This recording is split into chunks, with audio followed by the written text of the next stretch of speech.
right, Mr. Ryan. Camp is up. Just had your fourth and final game. How do you feel, sir?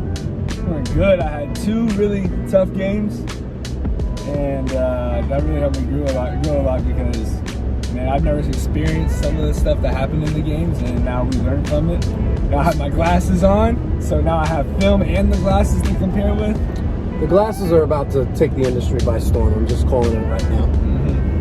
I see a lot of traction, a lot of people coming up to you about it. But let me ask you, what made it tough?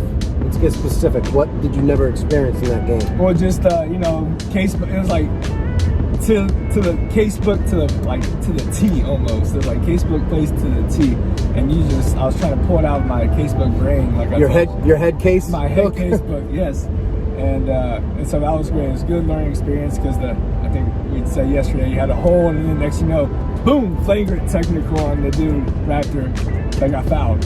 So it was good, and everything just went up. The little stuff that I needed to work on to improve my court presence, the stuff that I didn't notice before, it's like everybody brought awareness to me about it. And then by the end of the game, the dude who was doing both of our games, he came up to me and said, you were so relaxed, looked really good out there. And I made an emphasis on it in my head. And I think that really helped a lot. I think you're going to feel a difference the next group of games that you go work back in your hometown. Oh yeah, I'm excited to get in front of the mirror. I mean, I was talking to... By the way, I got off the wrong exit pin, so we'll do a whole loop again. Let me shout out Daniel Wynn for this one. And he... Show a picture of Daniel right here, please. Yeah. Cool.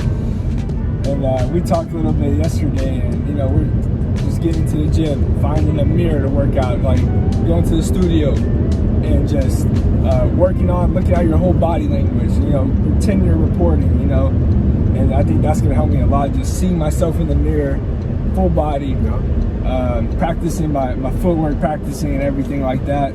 It's gonna elevate my game. That's what I'm missing right now. So this kid, man, don't you wish you had his fire at 19? I can't tell you the things I was doing at 19. You were hooping. I was hooping. I was getting buckets. Paulie buckets. Make sure you go check out Refs Can Ball Volume 1 and Volume 2. I got you. Show the highlight right now. You're getting good at this. Can I ask you a question? Anything you want. What was your takeaway from the camp? I mean, many takeaways. Number one, Roger established an incredible culture from the moment he introduced himself to everybody, to the vibes he gave off, to his body language and his charisma and charm. I mean, I got a little bit deeper of a look on why he is where he is.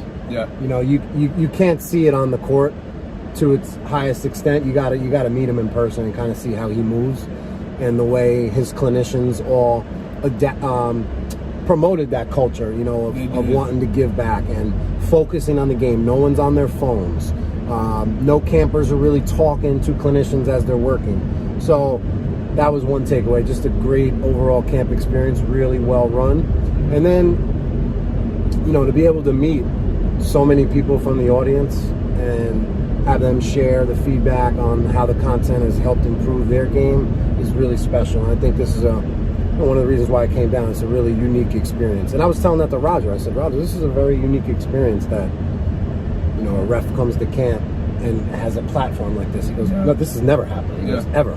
So, I'm grateful for that, and I'm blessed, and that's why I wanted to come down and meet everybody in person. So those are some of my thoughts. I wanted to say that, you made a great point where you weren't with the clinicians, but I remember watching your games. I went to most of your games. They had 2 clinicians on each court, so while one was instructing, and then right when he told you, I could still sit there and ask, okay, real quick, what were you thinking right there? What did you tell Paul? What did you tell? That was great. And I think that's what, they were willing to talk to us while they're still, monitoring. I think that was... Yeah, so Ryan got a few clips of me in the game and a few plays that I had, a few no calls that I had. Oh, yeah, and he filmed it, and then he asked the clinician, why is this not a foul? So it was really cool that they got to kind of look at the replay. Ryan learned why it was not a foul, offensive initiated contact on a legal defender. Yeah. So any other takeaways from watching me work that you might have picked up? Like I said, every time I watch him work, the most patient whistle in the game. He'll sit there for about 3 or 4 seconds almost, it feels like. And then, oh, nope, we're going the other way. And it's the best thing to watch. You know what it is? I've always been very unattracted to soft calls and like non-fouls that we call offensive initiated contact or incidental contact or marginal, whatever you want to call it. So it comes down to this: I have to be 100% every time I blow my whistle, and if I'm 99%, then I'm 0%. One more thing about the camp. I want to say Roger did a great job with the camp. He great person. Yeah. He's always saying I'm an average official, but I always want to be a great person. And I think that was the biggest takeaway from the camp. And I saw that from every camper that I met. Like they were great officials, but they were better people. He's an average official. Yeah. And but an expert communicator.